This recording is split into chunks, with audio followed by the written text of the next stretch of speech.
You all are on the Outrunner, and you all are able to feel the ship. Those of you who are not doing the ropes or steering or any one of the number of tasks at the moment, feel the ship set off from the docks, headed away down the Garen River towards the center of the continent. Those of you who have a rough map in your head, and those of you who have a much more significantly detailed map, know that you will head down a junction river between Garen and Alirna that turns into an L shape that heads towards the center of the continent. That river, once you pass Alirna, will head through Ignis's Arm, a ancient forest, taking up the western side of the middle of the continent, that eventually heads into the Crystal Forest in the center of the continent. Ignis's Arm is not reputed to be as dangerous as the forest on the other side of the world, the Enchanted Forest, but you've definitely heard more than your fair share of stories about dragons and monsters that live in that forest as well. Dom is going to take the wheel. River running is one of his specialties. And the ship is off, headed down, cutting through the river water as it passes easy turns, headed out from the docks, and headed south. What do you all make your time doing that day? June is setting up her sleeping areas, and she gave her cot away. She has to set up her hammock and whatnot. Okay. She waits till most people are on deck before she starts doing it, so as not to alarm anyone. Shadow will immediately take a swim. What is Roland up to? He's gonna roll out his little sleeping bag, like up against the stern. Just making sure that was the right term. So he's got his little roll, and he's probably just gonna lay there and read. Isaac, what do you create in the brig? I think Isaac would actually spend the first day looking for an easy way to, or perhaps redesigning the bolter to be easy to break apart into two pieces, and then having one of the pieces be back here and one of the pieces be up here. Since I know that's probably his heaviest piece of luggage. Okay. He was thinking maybe the bottom half, which has the machinations and the treads, and then the top half, which has the bolt. Roll sleight of hand check with advantage, please. Okay. So I'm just getting all my papers organized. Excuse me. All of you will find Isaac and Prongor in the center of the hold with a toolbox worth of metallic high-grade tools on the floor, spread out in a great winged fan, working upon the crossbow with its tank treads. 17. You are able to find a nice and simple way to delatch the oaken bolter in half. Okay. And now that you basically have two halves, and there are little iron bars in the center, and at the end, each one of them curves in an opposite direction, so you just hook them in. So basically you go chunk, and the thing fits together. Okay. Prongor is usually required because it's kind of heavy. But in a pinch, you could probably animate both pieces and get them to kind of hop towards one another. Once they got to each other, could I have them? Yeah, they would do that, yeah. All right, perfect. And where do you put Phalor?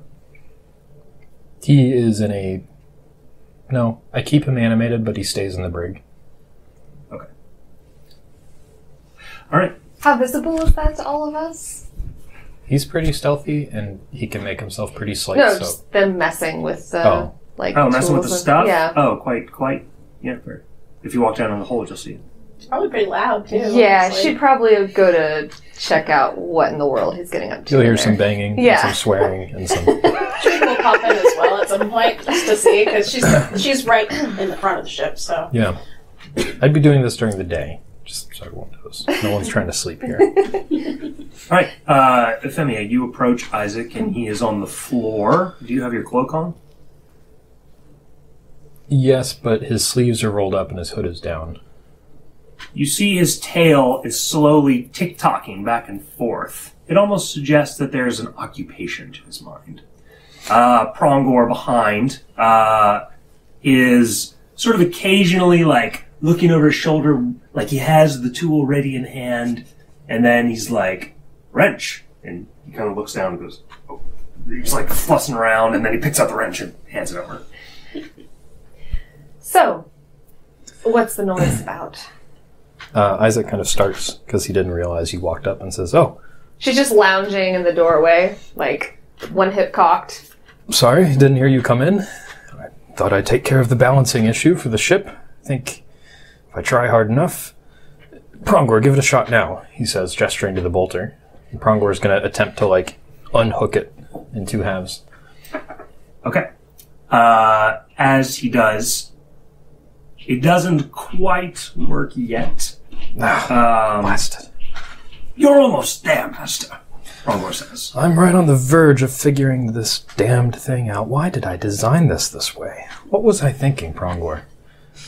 When I split this into two halves, I'll be able to store them at the front and back of the ship, and I think that'll solve any problems we may have. That would be ideal. Where's it going to be stored until that's complete? Give me 5 more minutes. I'm almost done. Hold me to it, Prongor. Start counting. 1, 2. Can you count to 5 minutes? I can try, Master. Okay.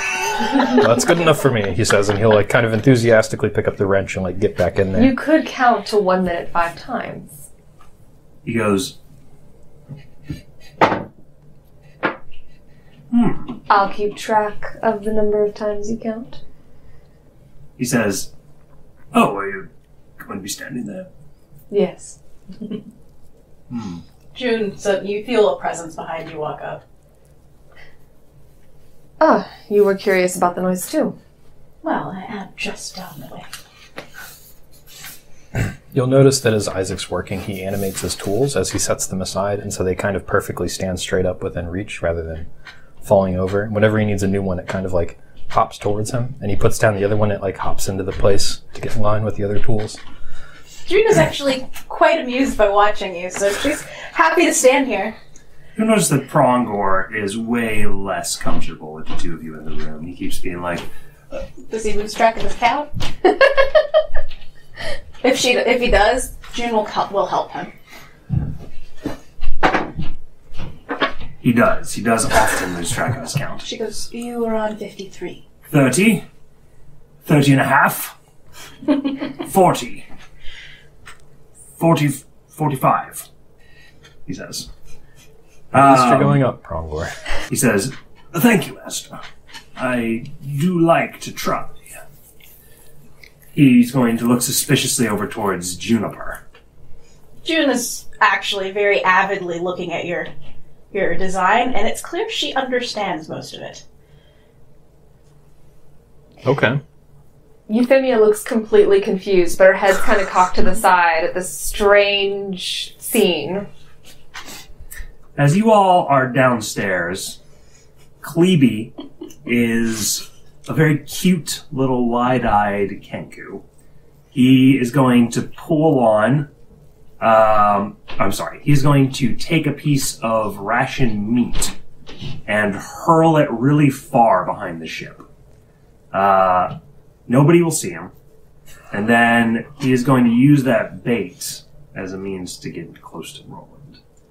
He is going to creep down the stairs, and using his bird senses, he will stand behind the pole and waddle up closer and then peek out from behind the mast.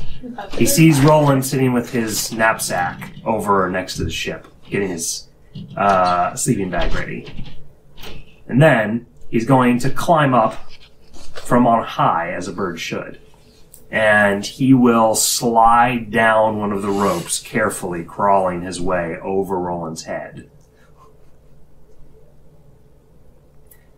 From above, you hear of Shadow. You look up and don't see Shadow at all, although it sounded exactly like her. Instead, you see the little birdman. So is this a Kenku child? He is a young Kinku, yeah. Okay. Hello, he says. I'm sorry about her. Roland, the noble hero, set out on a great road long ago. He was determined to be victorious at the end of his journey. Does it sound like Dom? Dom's voice. It does not sound like Dom. Instead, it sounds like a dwarf, though. So you've heard my stories, I guess. He says, yes. Can you only speak in other people's voices? Yes. He's going to drop. Yes, yes! That's interesting. I've never met one of you before. He says, Kenku! Everybody looks over towards him and then sort of looks away. You're an interesting little guy. He's gonna, do a little jig in front of you. And then sort of reaches out his little clawed hand towards you. It's good to meet you. You hear a little happy brain as his feathers sort of flutter up. What do they call you again? He says, Cleeby, in Bali's voice. He is going to take off his little hood, and he's got a little feather that's sort of cowlicked up on his head. He goes, and you're Roland. That's right. I'm trying to find a book right now. I know I packed it. He says, shh. He makes the noises of pages turning on one another. He's going to creep towards your bag. What do you think a hero keeps? He says in Johnny's voice. I'd sure like to find out. What did you say? He looks up at you. He goes, what do you think a hero keeps? I'm not really sure what that means, but okay. He points at the bag and then points at his face. Show me, he says. Oh, I mean, it's my armor. He's going to look at your armor. He kind of taps it. Then he puts his ear to it and taps it again. He says, what is this? That's my breastplate. He pulls it out, and then the book falls out. He's like, there it is. He says, metal! That's right. It is, it's made out of a dragon scale. It's really old. He kind of backs away from it. Oh, it's a dead dragon. Well, I don't know. The dragon could still be alive. I don't know. He fell off him. Cleeby is going to look a little shaken. He is going to come towards you and then sort of wiggle up towards you. If you get scared of Shadow, you can always hide behind me also. He looks at you. He looks down at his shadow and yours, and he points at your shadow. Smart kid. The dragon. If you're scared of the dragon, you can always hide behind me too.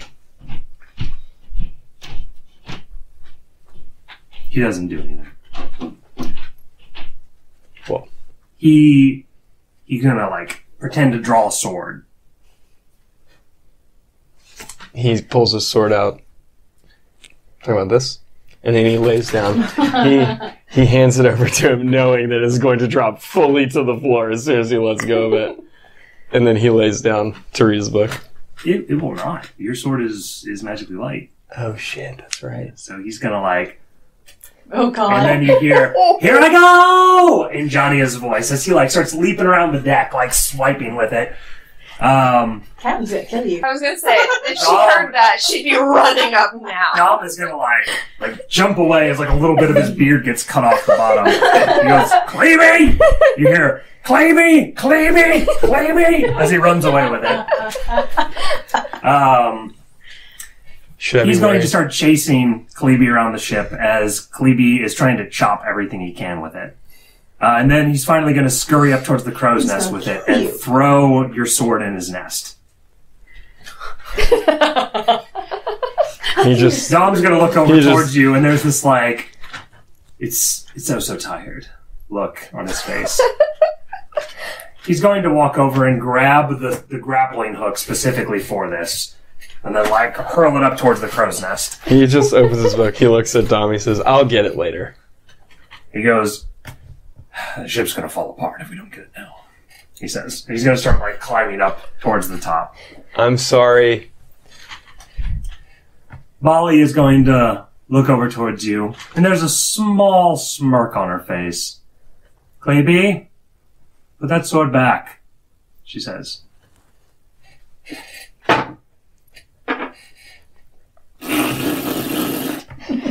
Cleavy says from above. "Dom's going to get you. You better give the sword back," she says. He's going to turn from raspberries to sort of slowly duck below the edge of the crow's nest. It has been covered with a little bit of leather, and you imagine that's his bed. Molly is going to reach over and roll some rocks around on the edge of the wheel. Cleavy's gonna his eyes kind of grow wide as he looks down. He shakes his head. She's going to slowly pick up a rock. He nods. And then he's gonna heft the sword up and then hold it up so that she can see it. And then hand it down to Dom. He climbs back down with the sword. "Good sir." I won't let him have it again, I'm sorry. He sheathes it and sets it down next to him. If you hadn't given it to him, he probably would have stolen it in the middle of the night. I would like to know where it is the only thing. He says, "Anything that he can lift." And then he's going to head back towards the mast. Thank you. She completely approves. You're done. The two pieces lock together from separation. Whew. He cancels his fate, and all the tools kind of clatter to the floor, and he says, "Prongor, how'd I do on time?" Prongor says, he's going to kind of think and then look over towards Juniper. What was he? He was about 4 minutes and 30 seconds. Not bad. 4 minutes, 32 seconds. Whew. Well, at least I made it. Excellent job, Master. Could always do better. Prongor, give it a try now. "You're a genius, sir," he says as he's going to and the two pieces unhook. He's going to set the two of them apart and then basically like a race car driver trying to assemble the tires to the car as quickly as possible. He's going to sort of snap them together real quick. "Another excellent work of art, sir." Quick and painless. Carry the top half to that side, and I'll take care of this half. "Yes, Master." He grabs it up and heads over there. Okay, I'll animate the bottom half, and it'll just kind of roll its way to the brig. It rolls over. Okay. It looks as though the ship has been properly balanced by your estimations. Oh, did you build all of your machines? Yes. Well, except for one. It came pre-built. But the rest, yes. What's that strange thing over there? And she points at the bow and... The Revenant. No, not the Revenant. The The weird thing Bronze on Scout? tread. No, the weird thing on the tread. Oaken Bolter. That's the thing they're That's the missing. thing he's working on. Oh, that's their message. Yeah. It's like, Did you... What exactly is it? Oh, the treads. Is that what you're looking at? Yes. Something of my own design? Well, I had a little bit of help from a gnome and Bridgewalk, but came up with it myself. Do you like it? It's all terrain, doesn't get stuck on anything, even the mud or rough, rocky mountains, anything. Roll right over it. What was that? Does it roll on water? No, it'll sink straight to the bottom. Hey. Unless you have a suggestion. Can you make our weapons roll on water? Well, I can make it float. Let's keep that in mind. But if we're being literal, then no. All terrain except for water. And air. And air. She actually seems to be thinking more. She goes, probably not silt either. Neither silt? He's getting kind of indignant now. We prefer to think of the things that it can do rather than what it cannot. It could fire an arrow over water, he says. How far are we talking? In case we have to engage in battle, it might be interesting to use. I was thinking the same thing. If you extended the base outward to create a larger surface area, you might be able to get it to float. Now that you mention it. And Isaac will start brainstorming. He'll pull out some drafting paper and start She sketching. actually reaches into her little pouch on her bag and pulls out a full-on parchment, and she goes, here. It's better. Thank you. This is quite nice paper. Where did you get this? She just rolls her eyes. I'll leave you to it, and walks out. It says, to answer your question, if we had to, we could fire a bolt up to 400 feet. We could tie a rope to it if you need to, attach our ship to another and cross over, something such as that. If you'll excuse me, and he'll take out a quill and... The paper floats out of her hand. Hang on a second. If you do this...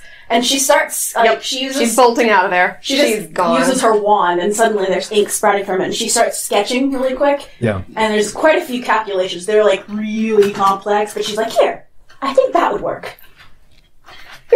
I'd assume this looks better than any schematic I've ever made, right? Probably. Roll. Roll what, exactly? Roll an investigation check. As soon as I remember where my investigation's hiding. There it is. Oh, yes. What'd you roll? 26. Holy crap. Okay. It looks like you spent a week making the design, or she did. Isaac's jaw drops for a moment, and then he recomposes himself and says, It kind of reminds me of a smaller, more mobile version, and less magical, of course, version of the ballistas on top of Garen's wall. I may have some blueprints I'd like to run by you. For feedback, of course, if you don't mind. I'd love to. She looks extremely excited. As soon as I'm done digesting this, what is this? Sorry, and he'll retreat back to the brig to start reading over these calculations. How much do I learn from these? You learn how to give your thing swim if you wanted to spend a little time working on it. Okay, that's hilarious. I'm definitely going to do that. That's what I'll spend the rest of my day working on. All right, you know you're going to need additional tools to be purchased from somewhere. Okay, then I'll start planning on doing that. Okay. June returns to her area where she's slowly getting it under control. You will notice as you walk past that there is now a very nice, extremely nice hammock currently hanging from the ceiling, and there's now a shelf against the wall where she can easily reach out and do things. And then now the trunk is moved against the wall, and you notice it's shinier. It's a lot nicer than it used to be for some reason. She's really weirded out with having all these nobles down here. She's going above deck. Scrupulously clean in the area. You can, the grain actually is a slightly different color than the rest because it's clean. Are you implying that my ship isn't clean? I'm saying that I feel like that was implied. New. Do you feel intruded upon yet? I feel very intruded upon. Can y'all get the heck off my ship? Weird roommates. Hey, I'm leaving a real small footprint. Alright, you're the most acceptable ship invader at this point. Suddenly, Clevie is going to burst into the lower chamber and then run up towards Juniper and start like waving his arms in front of her dancing. But it's not an actual dance. He's just like rolling all over the place and like dancing around. Clevie, what did you do? He She's says, a little "You've sorry. got to dance in front of the godmother, Clevie." Is that voice familiar? Stomps. He says, "And don't tell them, but it'll be hilarious." Jude actually can't quite stifle the. Well, thank you very much, Clevie. You He see starts her, doing like jumping jacks almost. you see her flick her wrist slightly, and then the wand is in her hand, and she just kind of does that, and a shower of gold sparks. What actually is that? She asks. He's going to like try to grab them, and then like is disappointed when they disappear from his hand. Well wishes. And what can it do? Brings luck. How much luck? He's going to run out excited like a little kid with his new luck. She smiles. As much luck as you can bring to yourself. "I'm going to spend it," he says in your voice. She runs right after him.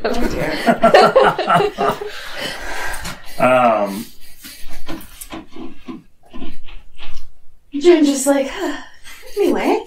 Hero is going to walk over towards Roland. "Hi. What's up, man?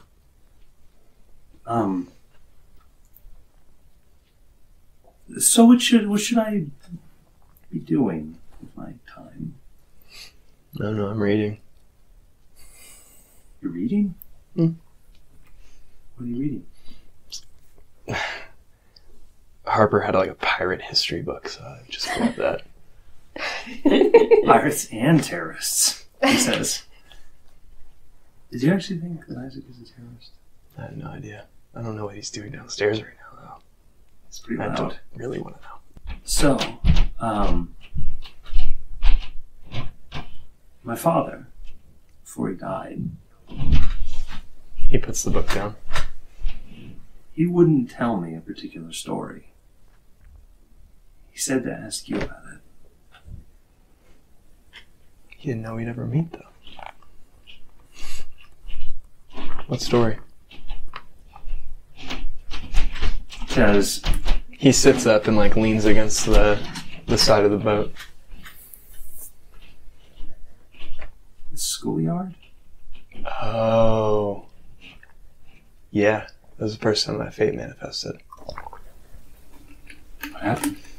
I don't know, but it was pretty scary for everybody but me. Why not you? I don't remember it. I don't remember it. Yeah, I used to black out when my fate would come into control. What do you mean? Into control.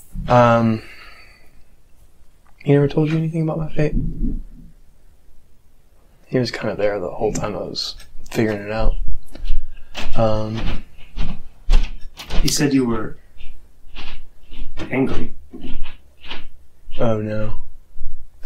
I mean, I was mad because the kids were messing with him, but With him? yeah. I thought they were messing with you. Oh no. Well, they were messing with me because I had told them to quit messing with your dad. Told them to pick on somebody their own size, and I was a little bit closer to their own size. Thank you. Your dad was a great dude. I know. So you don't have to thank me. I was very lucky to have him as a friend. He was just about my only friend in school. You guys went to Stoneblock, right? That's all that started. I visited there 2 days ago. Oh yeah? It's a little bigger, I think. Yeah, I haven't been there in a long time. It's not really great memories for me. So, I mean, you were born with your fate, right? So, why did they... Never been in a fight before. Huh? Till school, I'd never been in a fight before, so I didn't know what my fate really did. I was just... Why were they willing to fight you? I mean, why did they run? You were going to win. I mean, I don't know, kids are stupid. 3 of them ganged up on me, and until there was only one of them, it didn't take effect. That's kind of when Harper figured out ways around my fate and whatnot. But what's a kid? What do you mean? I mean, how old's a kid? We were like, I want to say, I was like 8 or 9 then. And the kids were a little older, like 12, 13. They were bullies, but I mean, they were 12, 13, but they were in our grade. Yeah. So yeah, if you ever wanted to share some of those stories, I would like to hear them. Did I ever tell you about the cemetery? Where you met Zarafin, right? Yeah, I met Leslie, too. Well, I kind of knew Leslie, but she didn't really care about me at all. He said you got blasted. Oh, yeah. Yeah, it was embarrassing. It was good, though. Those are good times. Well, those were the good times. Children, right? Yeah.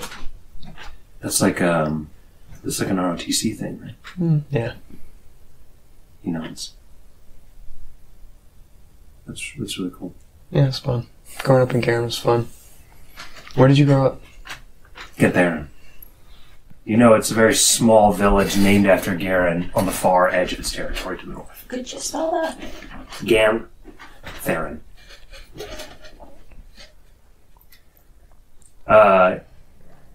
He says it's a meat town, Shepherd. Is that where your dad went when he left Garen? This is where my whole family is. Well, most of it. Except for my cousins and my aunt. They live in Garen. Yeah, I see them every now and then. I really hate that me and your dad lost touch, but... He was going to get in touch with you at the end. But... He really could. I wish he had. I hated it. Can I be honest with you? Yeah. It makes me feel selfish sometimes because I got so caught up in my life, I forgot how short his was going to be. I always thought I'd have time to go see him. And then years just kind of went away. He knew. He understood. We saw all the news pamphlets. Yeah, but I owed him more than you paid the send-off I gave him. You paid him. You saved the Khan Kingdom 13 times while he was alive. And the last one from Ace, that was ruthless. You don't need to make me feel better. I'm glad we're getting to know each other, though. I do make you feel sad. No, I'm fine. And I will say this, not knowing what to do right now. Half of this hero shit is sitting around waiting. That just might be. Thanks. Triss is going to be strangely not moving when you come up onto the deck. She is sitting on the steps whittling. Captain, she says as she stands up and you approach. Do you need anything? You look over and see a tiny bird coming out of the wood. No. Carry on. Yes, ma'am. She sits. She shakes her head and moves forward. Is Clevie up there? Clevie is up in his crow's nest.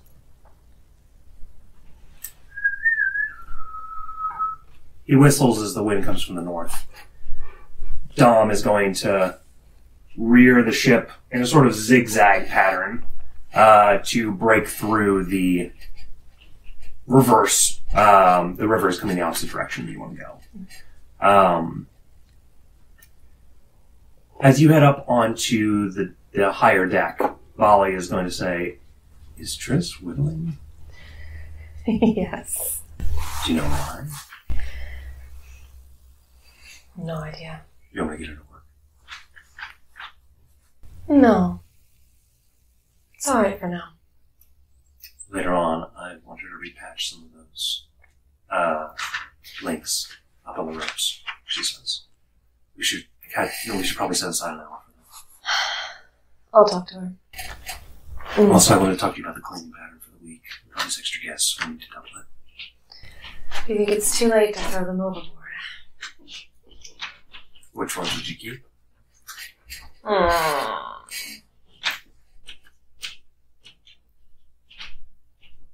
We can keep the cute one.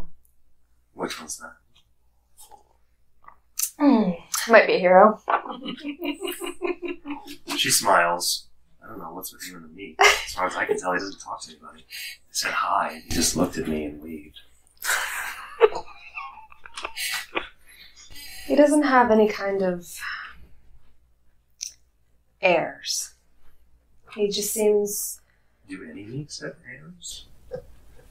I'm pretty sure they're airless.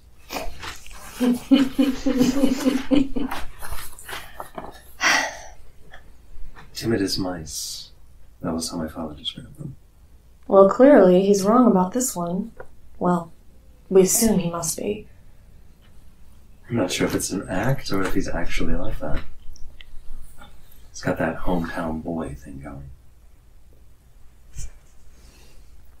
You know that he talked to Dom about his garden first thing? They compared pumpkins. I think they both have pumpkins in their brains. You see, this is why he's my favorite so far. Oh boy. Not hard to please you. You know that's a lie. She says, I'm sorry, miss. Best sex I've ever had is sex I can't remember. Shut up. She's going to head back up onto the deck with a little swagger to her steps. She's gonna, pick up if there's, a little random knickknack. She's gonna throw it at her as she's leaving. Alright, she goes, you bitch. She turns around and then looks around as you see Dom's eyes kind of on the two of you. She goes, excuse me, Captain. It's Captain, bitch, she calls after her. You see her rile a little bit. She goes and raises an eyebrow.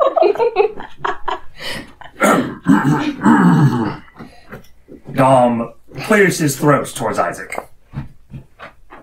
Yes. Good sir. We didn't get to properly introduce ourselves. I am Dom. He says. Isaac, he says, holding a hand out. You're a Casmath, correct? He says you're a tiefling, I'm sorry. Okay. Why, yes, I am. He goes, from Selenox. Correct.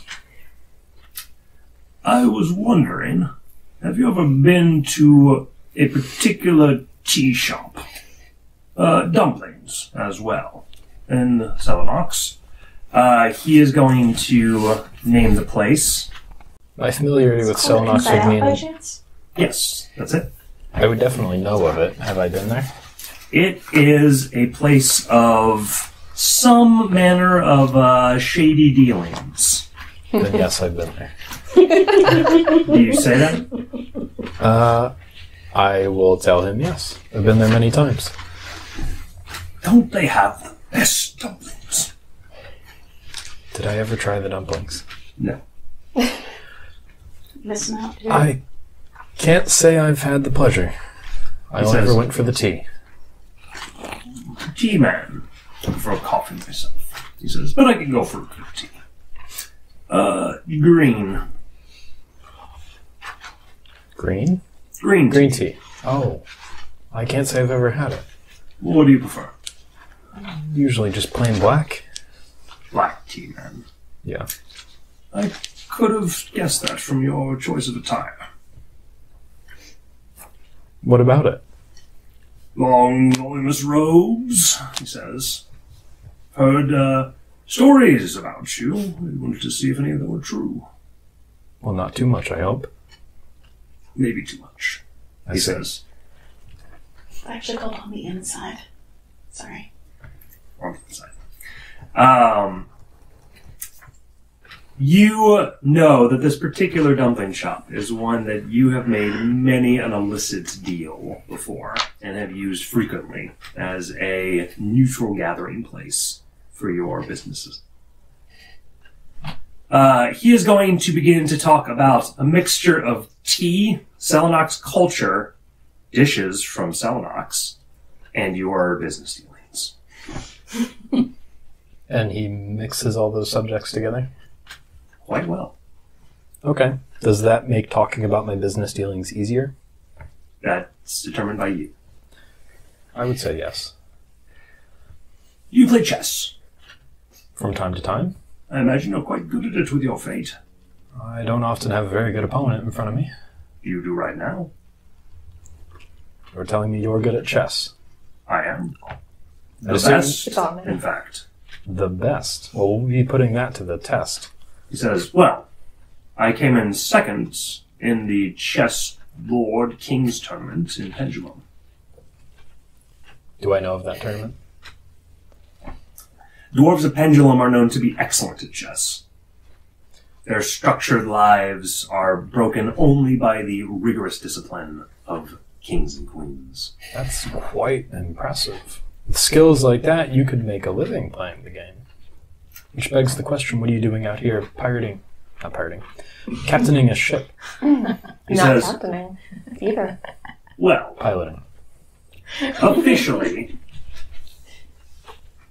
I am a sailor, but my actual job is significantly more lucrative, and I don't need money. I see. And so who do you practice with? Right now, you. Well, when do you have time? I have time after my shift in an hour. How about we get a game in? I'll see you then. Wonderful. And no enemy pieces. Of course. He nods. Alright, he's going to separate. I don't trust him, Master. Palmer says from the side. We'll give him a fair chance, see if he Very treats chummy. Aren't all dwarves like that? He says, your name is Dom? That's what he said. Doesn't that mean door? Do I know enough dwarvish to confirm that? Do you speak Dwarven? I don't believe you do. I do. Common and supernal. Nope. Roll an intelligence check. Common and what's the other one? Supernal. The language of angels. And demons, right? Demons speak Or is it infernal? infernal. My bad. 13. 13? You do not know what the word Dom means in Dwarf. But Prongor, neither do you? should Prongor. Okay. I still ask Brongor if he knows any dwarvish. He says, I know Svunk and Bucha. I'm scared to ask. What do those mean? Body and murder. Well, enough to get through a workday, I guess. I would give you another inspiration if I could.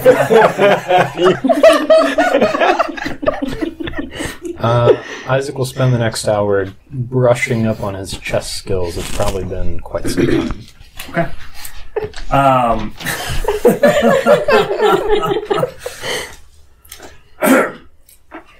Godmother. June was leafing through a book herself, and then she looks up. Oh yes, stop. So, I figured we'll have a number of loose hours to spend out on the river, when I'm not sailing, that is. I was hoping that you might enlighten me as to the nature of your people. The Godmothers. Well, I've heard an indubitable amount of stories about them, but I don't really actually know any facts. And I was hoping you might be able to tell me. perhaps. Oh, what's that? He says, down at your pouch. Her pouch shows my bag. I did notice you didn't come on with any luggage, he says. I hope that isn't all you brought. Oh, I have several of them. He says, You do? Yeah. She, let's see, how would she? Yeah, she has several pouches on her belt. Okay. They're all quite pretty. Spell components? He asks. Well, no. Not really. Travel with a change of clothes. She goes, it's a bag of holding. Oh. The magic bags. Yes. The ones that are the inside, right? Quite a bit, yes. Says, I've messed with one of those in the past. Dangerous things, if I'm to understand it. Well, only if used inappropriately. That is the only way I know them to use. Well, they've come in quite useful to me over time. He says, the only thing I think I know about them is how well they deal with corpses. They do, actually. They're great for transportation if necessary. He says, how do you clean out the inside of it, though? Oh, magic, of course. That's why we smell so badly. He says, well, this already was enlightening. I would hope that perhaps as we ride down the river, if you're unwilling to speak about your people, then perhaps you might speak about your time as a wizard or whatever you are. Perhaps. I still would love to hear that story. Oh. Stories. He says, that was actually my trick to get you to listen to an old man ramble. No such thing. All tales are useful in some way or other. Oh no, I assure you, I am an old man. He says. You look not a day over what's a good age for a dwarf. 400's when they die. So 200? Yeah. 200 would probably be a good middle age, like prime time, right? Yeah. She goes, you look a day over 200. She winks. Oh, I like Quite the spring chicken. He says, well, I'll see you in a little bit, probably tonight, for that story. Of course, thank you. He says, I'm coming. He gestures up towards Polly, who is kind of like, okay, it's your time. Stop socializing. Are you giving him stink eye too? She kind of expects it out of him that he's going to go and make his rounds. June settles back on the coil of rope that she was sitting in and opens her book again. Hi. Book comes down. So, that was your sword, right? Yeah, I'll make sure to not let him have it again. So, I was really hoping... See, I wield a hammer, but I've always wanted to wield a sword. Do you think there's any chance that you might help me? I don't know how I feel about giving any of you guys my sword again. He shuts the book and puts it down. Who's been talking to? I'm just joking. I thought Clevey wouldn't be as reckless with it, and let him have it, and he ran amok with it. Well, Yeah, I can teach you a sword fight a little bit. I'm not the best, but you actually are. Western Fate's better than me. Well, she isn't here. She is not here. Also, if she was here, I've heard she's a priss, so... She's a huge bitch. Wow. I honestly am surprised by you cursing. I don't know why. Me and her have history. Yeah, like when you guys went up to the mountains together to fight trolls. Yeah, it's not fun history. I can show you how to sword fight a little. When? When we dock or something, I don't know. We're not gonna die. We're gonna stop at some point. Why? I mean, we got downs that will stop and resupply, things like that. No, it's a resupply. We resupply here. We've got rations. For weeks. It's only like 11 days. Maybe tomorrow? Okay. Alright. Can Bali and Euphemia see them chatting Yes. over there? Yep. Yeah, Yes, definitely. June is just. You can just see her They have eyes like over the top matching of her book. smiles. And you. They're not friendly, they're creepy smiles. There's an amused grin on June's Are face. you guys like up here hanging out? No, she's actually fairly near you. She's Oh, okay. sitting there reading a book, so she can hear everything. Oh, okay. And she's sitting there smirking behind it. When do you think this blows up? Depends on how much prodding we give it. Oh, She'll lean probably forward. given. Why don't you guys spar? She's June gonna. does She'll like swear. look over towards you, and she's like, she's kidding. You'd beat the shit out of me. Wouldn't beat the shit out of you. I mean, yeah, of course you wouldn't. You wouldn't hit a woman, but well, you would hit a woman, but you wouldn't hit me. I don't think. No. He's cracking up. I'll show you some stuff tomorrow. Right. I look forward to it. She's going looking. to saunter off. After she walks away, June leans over and just want me to throw pebbles at you while you're practicing. I was gonna say something like that. I wish I could dodge that one. Good luck. She seems persistent. Yeah. Shadow is going to sort of like stick her head through like the little piece of shadow that is separating your back from the back of the ship, and then like is trying to like go through it, but like won't fit at all. And as you like move away, she's like, she kind of gets panicked and backs away into the shadows, and then the sunlight just erases all of them for a little bit. And you almost can see her in like the Shadowverse, just kind of like waiting for some large shadow to appear so she can exit. Try the water. You hear some noise down in your cabin. Something breaks. In the pit? She's gonna stomp down to her cabin. You see the door swing open as Shadow's tail is around your doorknob. And then she's going to kind of like fit through your door and then like come out. And you see this little like vase inside just shatter on the floor. She turns and gives you a sad face. I thought you said you could keep that dragon under control. I am.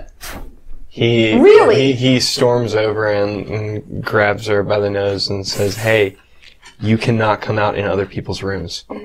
If you're going to come out like that, come out underneath the ship. Okay?" At first, when you grab her nose, she kind of shakes it unhappily. And then is going to like look at you and she sort of slowly nods. Or guess, do you come out in my mom's room? Do you come out in my sister's room? Yes. Do you remember when she came out the first time with a bra covering her eyes, like looking around, like, what's happening? She nods, or she shakes her head and says no.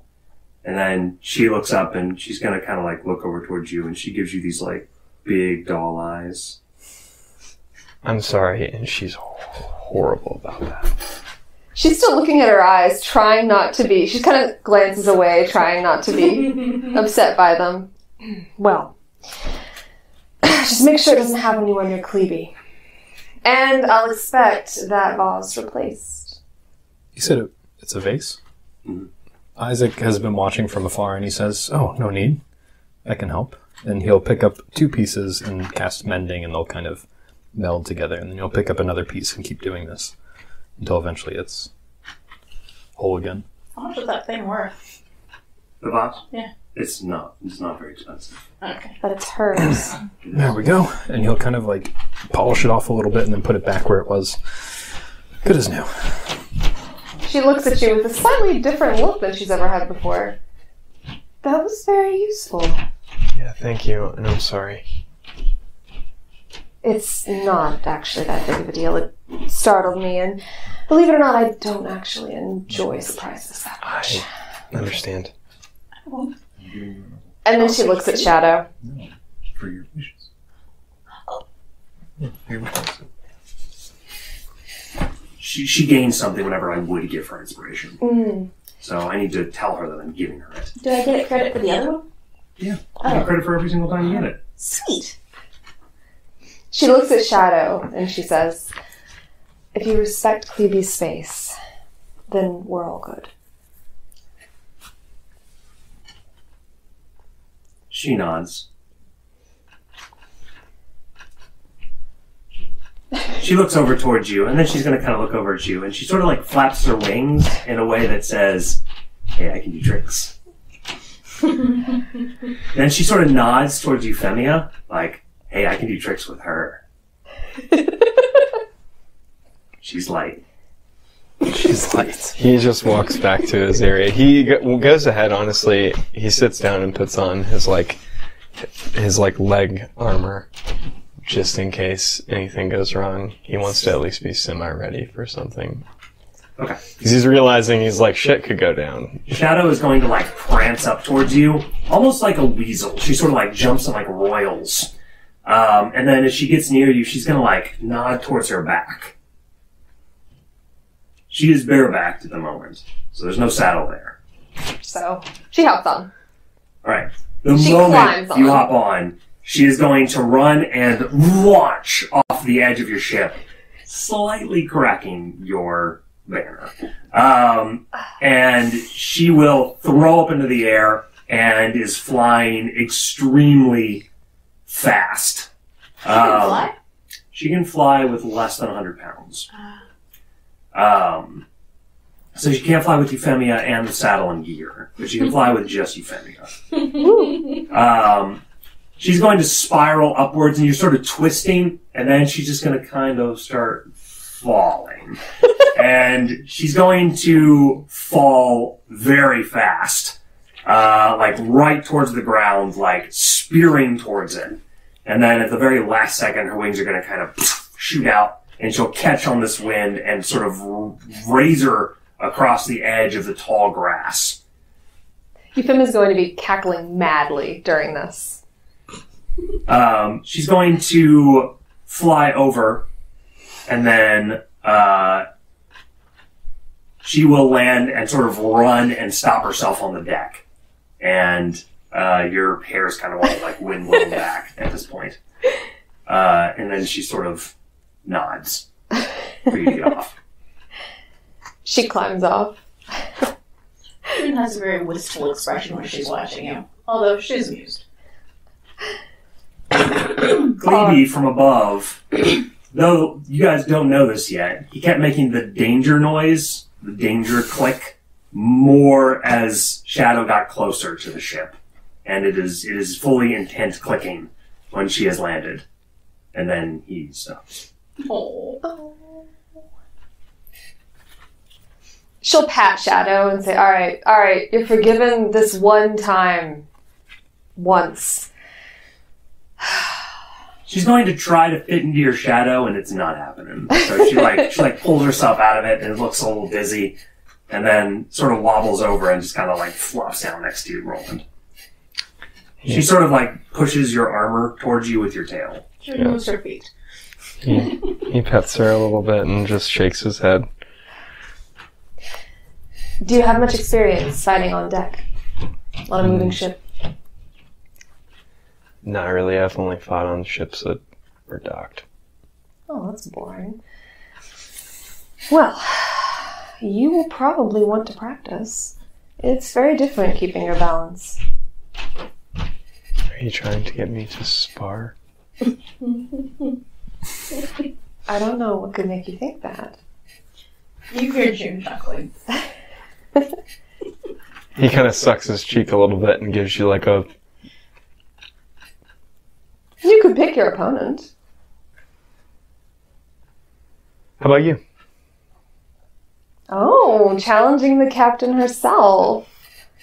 Yeah, he goes right back into taking off his leg armor.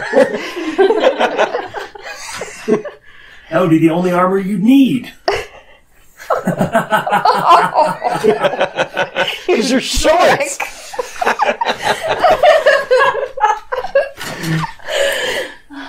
June says, offer still stands. Offer. He looks at you and then gets up and Got it. All right, let's go. Oh. Shadow snickers. No riding on Shadow. What is the point of this venture? Stay out. That is not how this works. You've stayed out before. I stayed out when they weren't dangerous opponents. She is dangerous. To both of us. If it makes you feel better, I'll I do have not another feel. person join in. All right. Is that all an internal conversation? So even you responding, you don't make any indication? You can tell he kind of like looks away a little bit. Like he sort of like how when someone looks in a direction when they're lying because they're looking for that area of their brain for a lie. Mm-hmm. The other is sort of in an area of his brain. So he kind of like, you see his eye like move over a little bit. Challenge the tiefling. We can defeat him in one-on-one combat before he presents a threat. I approve of this. Is Johnny still on the deck? You two. All right. Both of you at the same time. Wait, are you sure, Captain? She looks over at her after you say it both at the same time with a raised eyebrow. We're gonna beat your ass, she says. And she's gonna like whip out her hammer and slam it home in her fist. No weapons. That was What was that? sweepy ball. Oh my god. I was gonna say, did you just kill Gabriel? That was her hammer.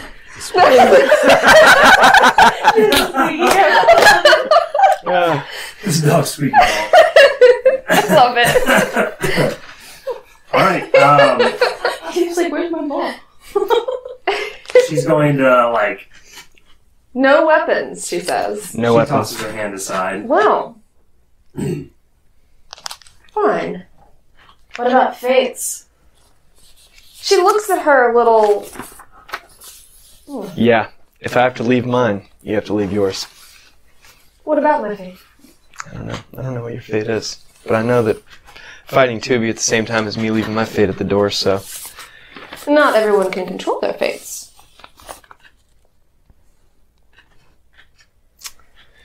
Fine. Besides, I am very small compared to you. Yeah. Well, I'm not going to use mine. Alright. She goes, Are you trying to appeal to my sense of fairness? Because I don't have one. At least you're honest. No, I'm just trying to not kill you. She raises an eyebrow. Well, now it's getting interesting.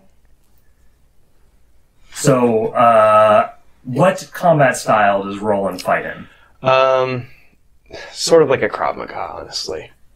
Like, he tries using other people's body weight against them, nimble, like, he takes people to the floor, when he's just fighting hand to hand. Okay. It's disarming is more what he goes for. Okay. Jania is lumbering brute, so you're gonna have advantage against her. How do you fight? She's nimble. She climbs on, well, pretty much everybody, because everybody's larger than her. And goes for sensitive, like, tender spots. Okay, so how go ahead and roll. Just not feeling Aaron you for a two, kidney just roll punch by there. yourselves. No advantage or disadvantage. 17. 13. Okay. Johnny is gonna like June gets up and walks to the front and sits down to get out of the way. Johnny is going to like lunge at you. And as she does, you're gonna like grab her hand and like tip and like lift. And then you like realize that if you slam her back into the banister, you're gonna like break her spine. So you sort of just like throw her lightly, as light as you can, using her body weight, to the floor. And she's going to like lose all the wind in her lungs and start like violently coughing and roll over to the side. As you move forward, using Johnny as distraction, you will grab onto his leg.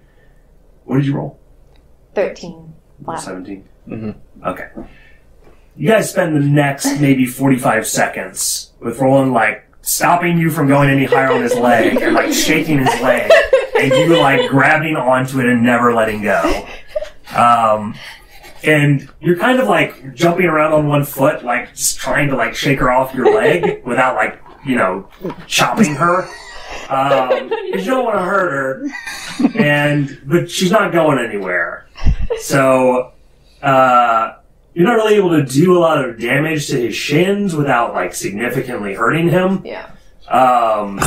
So it mostly just looks silly. It does.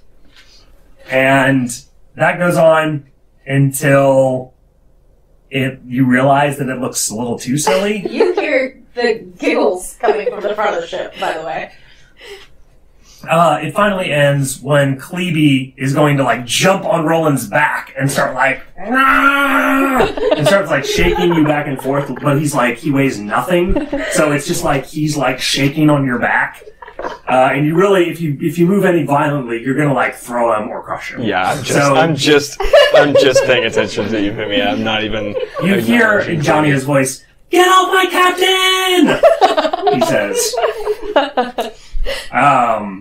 Probably as Johnny approaches, she's gonna jump out of the way because Johnny is gonna just tackle him. So you were wondering why your fate wasn't kicking in with Jania being down. You realize that Klebe has been like coming at you now for like 2 minutes. So he's like slowly been like climbing down all the ropes, but he's like been ready, and then he finally just like falls on you. And that's the end of it. She'll lean back. I would declare Klebe the winner. Me too. June has a stitch in her side from laughing so hard. Klebe's going to make the noise of a bell ringing for victory. Ding, ding, ding, ding! And he holds up his little hands and like jumps a little bit. Frogmore is going to like look around and then, well done, Klebe. He says. It's not really much fun without fates or weapons. Weird. And it's not a very good practical experience. You will need to practice using your weapon at some point. Okay. And then he just sits back down and opens his book back up. You see Isaac sigh, and he's like, ugh, and he hands Prongor 5 silver because he lost the bet. You guys got to spend your inspiration, and you're raking it in. I haven't needed it for anything Just yet. give my excess ones to Sam. No. Yes! No. That is cheating. Oh, I explicitly Do it. balancing this. No! We busted. I just wish everything like some really cool wish. And I might actually have to start just randomly using them. Start to check them in. Okay. So, a few minor things. Shadow does not like Feywar. He makes her sneeze every time she smells him, and she is going to try to warn Roland that there is something dangerous in the hold several times, but every time you go down there, there's nothing. Do I know any of this, or has Shadow You've seen signs of it, yeah. Okay. He just tells her to cut it out every time. It wouldn't be an issue if she didn't go into my room. Shadow is delighted by all the small people. She didn't go There into are my lots room. of small people on the boat. She likes all of them. So you say mine now. Prongor is highly suspicious of Juniper and Roland. Juniper because she seems a little too on the nose on everything, and Roland because you can never trust a guy who's feigning being that good.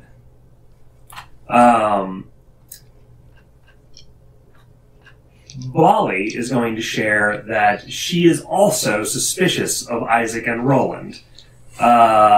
Isaac, namely because she's catching the vibe that you're not particularly jazzed about him. And she is commiserating in that. And then Roland, because she seems to have this idea that he is having the dragons spy for him. Going in your room, coming up behind everybody, listening in to all your conversations. And then he is acting like such a Boy Scout that it's only confirming that he's doing something suspicious behind the scenes. I mean, reading books, who does that? Hey! It's like a history book at that. It's not even interesting. Hey! to be fair, she says, I hear it was a book about pirates.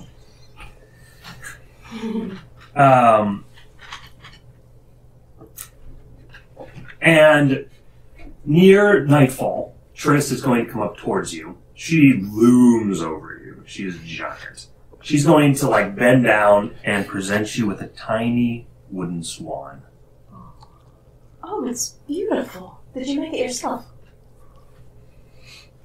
She picks it up. I hope you like it very much.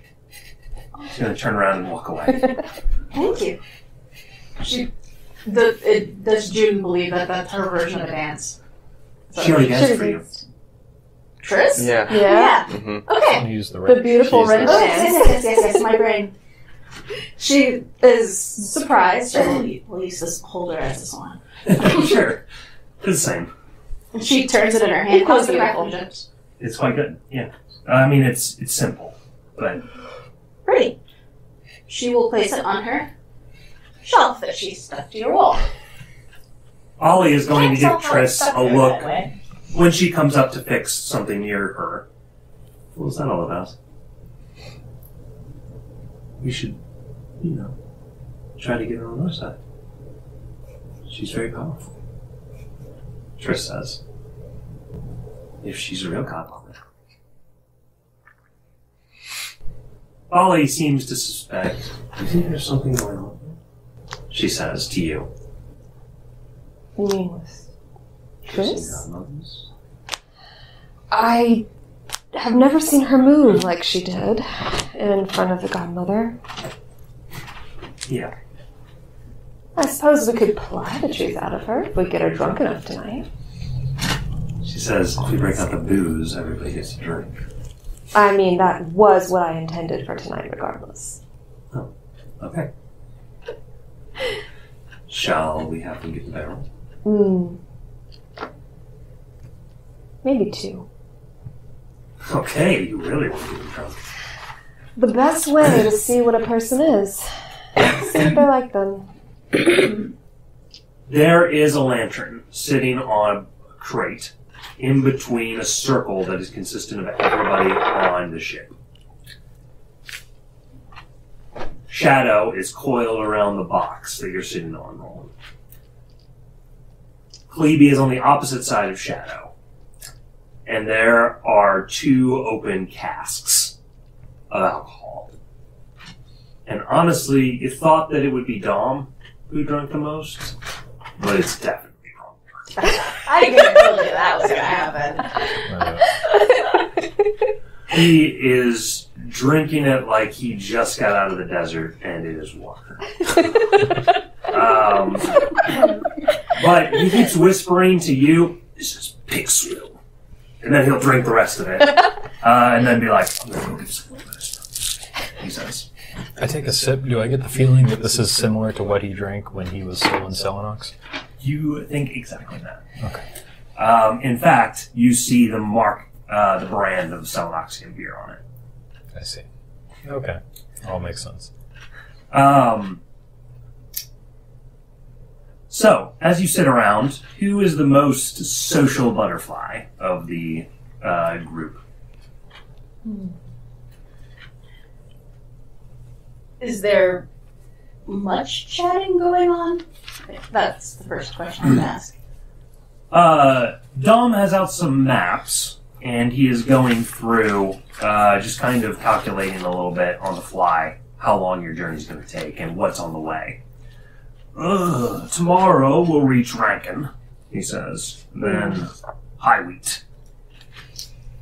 I think we should probably stop in Jacobsburg, he says. Just for a little bit, stretch our legs. Where are the locks? The chronic locks are going to be down past Elena. Okay, that's fine. Never mind. Says, we're going to pass a good 7 towns tomorrow, he says. Mudbank is the last one before the Elena turn. And past that, it's going to be pretty slim pickings. And so, Jacobsburg? He nods. Right before Mudbank. Alright. Says, plenty of half-elves in those towns. He looks over at Roland. Oh, yeah. Did I'm you one of forget? those. I'm one of those. Did Roland say that? Is he drinking? Mm-hmm. Oh, okay. Wow. That's funny. Hero got like a thimble full. And he's going to like drink, obviously to satisfy the social need to drink, but not to drink. Juna's not drinking at all. She got out the little box, the beetle that she pulled out earlier where she put the potions in. She sets it down. Everybody freaks out when it grows to large size. Is this the tea Sorry. beetle? What? Is this the tea beetle? No, it's the beetle that she brought out. It was the one that she drew tea out from in the first scene. Oh, Okay. so I did. Okay, yeah, so she sets it down, and then she starts whipping up herself a large, and by large I mean it's like head-sized mug of cocoa. And she starts bringing out like marshmallows, and whipped cream, and sprinkles, and she starts dolloping, like, from the end of her wand, she starts dolloping on chocolate syrup. Do you plan to share that? She asks. Oh, did you want some? She looks over at Cleve. I have plenty. Creamy looks over and then is like It's steaming, by the way. Just there. he's going to like slowly like peck his way over towards you. He doesn't have a nose to like sniff with, but you see you hear his little nostrils drawing air. And then She starts bringing out other mugs. Anybody else? Are they all the same size? No. Oh, okay. oh yes, Dom says, right. She lifts her mug. As chocolatey and marshmallowy as possible. Of course. She gets up several. She looks at Roland, Yuffie, and the rest of the group. Anybody else want some? I'll try it. He looks at it like he might throw up if he drinks it. Gotcha. Have they ever had... Is hot chocolate like a common thing or no? I would have had it. Hot chocolate is relatively luxury, common but- in the northern villages near Salinax and the Sky Range. Okay. It is a luxury though. Yes. Okay. She goes, of course. And she starts pulling out mugs from it and setting it up, and she starts pouring from this pot that just keeps pouring. Reminds me of my childhood, Dom says. Snowy peaks, grandma making hot chocolate in a pot. Next day it's hot, I'll bring out cloud cream. Does your giant cup have a handle on it, or do you just like pick up the whole thing? It flows. Okay, of course. Of course it does. But yes, otherwise it's just held. So, did you say you were going to take some? Yeah, I take some. So, as you accept Does the... everybody want as much weird crap that hers is literally piled about this far above her cup? It's like a sundae. It's just like It is, but it's pure whipped cream, marshmallow, sugar, and syrup. She gets that for Cleve's, like, she requests a little one for him, but hers, she wants just the hot chocolate, nothing else. Too many complex tastes. She also sprinkles a little bit of cinnamon on hers. So, Cleve is going to, like, he'll take it and then he'll do, like, this, like... Adorable. Dom is going to take it and give, like... I think that's the happiest I've seen the old man in quite a while. Did you say that? Yeah. The happiest I've been in quite a while, he says. He's going to, like, take a marshmallow and then, like... Wonderful. I doubt you've ever had it quite like this, though. It's my private recipe. As each one of you take a sip, please roll 3d6.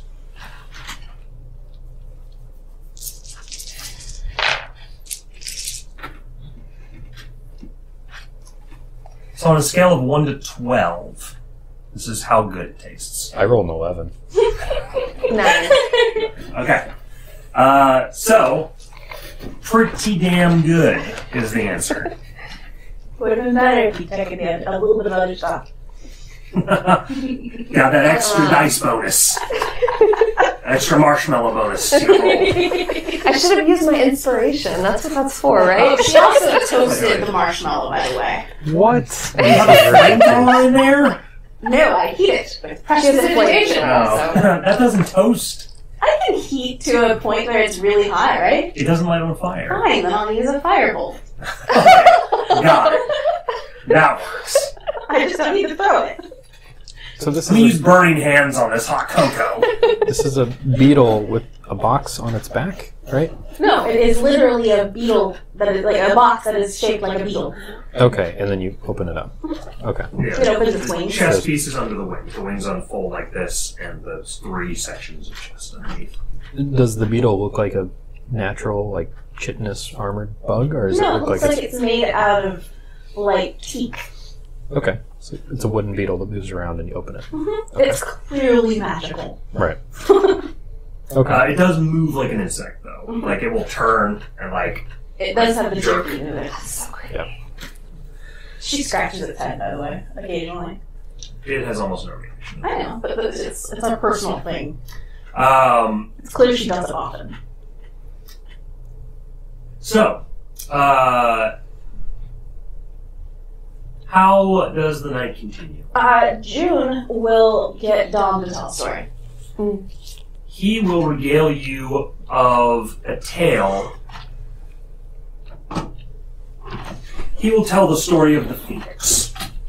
Up on the embers that a great tribal warrior of a noble and wise tribe of indigenous peoples on the embers worshipped a fire god. And it was thought to be a dragon. And the idea of worship is considered specifically lower. Like, yes. It wouldn't be as a god. Correct. So they gave tribute, to a dragon.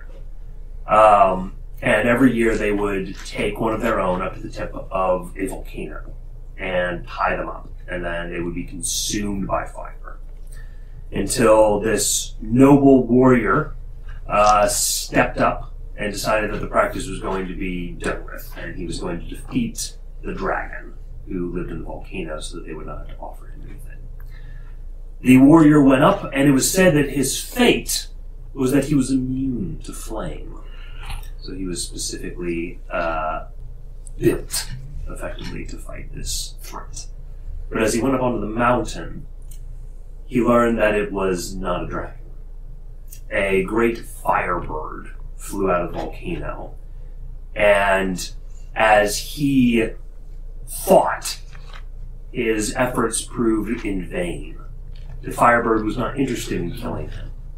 Instead, it dove into the volcanoes, and every single one of them erupted at once, killing his entire village and burning the islands. He is said to be stuck, still alive, beneath the great heap of molten rock with which he was buried in, like an avalanche. It is a tale that even though you think something will be easy, beware. Fate does not solve all problems. Dom finishes with the grisly description of the townsfolk being burned alive, and then the horrid truth of the man being buried beneath the earth for all eternity. However, the rejuvenating lava of the Phoenix keeps him alive and reborn over and over again. It's said that one day when he's dug up, he will be the one to kill the Phoenix of Ember Islands. But that's not today. You never heard that story before. But Dom has told literally a new story every single night since you know it. Dom, we can always count on you for some kind of ominous, disturbing story. But it was good. Well, thank you, he says. I hope you all enjoyed it. Mm-hmm.